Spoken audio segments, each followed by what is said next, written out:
I love music, and many of you know that they named me Reverend Remix because I would usually remix all these songs with Michael Jackson or something and make it a church song. I would put that flavor, that melody, but we were doing it as a choir.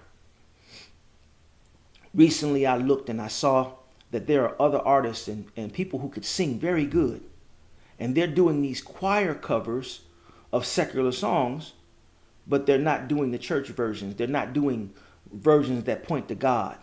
They're doing versions of the song that's itself. And I told her I don't want to sound hypocritical, but that's not what I did. That's not even what the Sunday service choir has done. They're using songs, but the songs that they're singing reflect Christ. What are we picking now? Is where I'm going with this. We've got our priorities so mixed up that the people who can really worship and sing no longer want to sing the praises of God. Maybe it's our fault.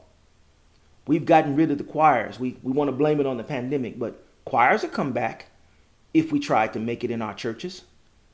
If we put choirs back into place, we'd have choirs. And I said to her, there is no God that's being sung about by choirs anymore to compete with them or give them an outlet. What I mean by that, and I don't want to get all these hate mails from worship leaders and all this stuff, but we're doing worship teams now. Remember how powerful choirs were? Remember you had a 50-person or maybe even a 25-person choir could be a good choir. We had big time choirs. And when they worshiped, the Spirit of God was ushered in and his presence was in the room. Maybe God can't sit with people because we're no longer putting his presence available to them.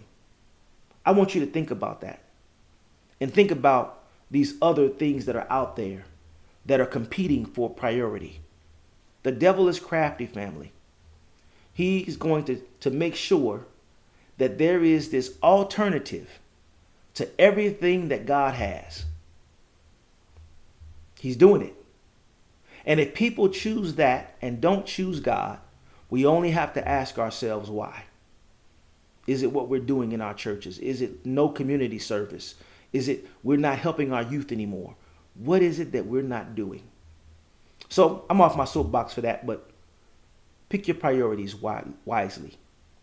When you're in a pivotal place, your careers are not for you. Yeah, I know you did all the work. That's great. God blessed you. You did all the work. That's wonderful. We are so proud of you. But God has blessed you so that when they see you, they see the impossibility that you came from. And trust me, family, I know you came from an impossibility. You weren't supposed to make it. You weren't supposed to graduate. You weren't supposed to get to the next level.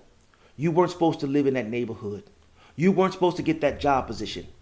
God put you there because he wants to show a dying world before it's too late. Look, here is one of mine that I can put anywhere I want so that you can see that I'm real.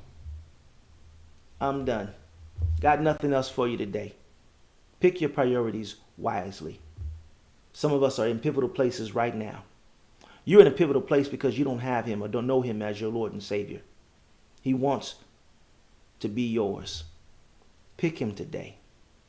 Let's check Jesus as mine off the checklist. Pick your priorities.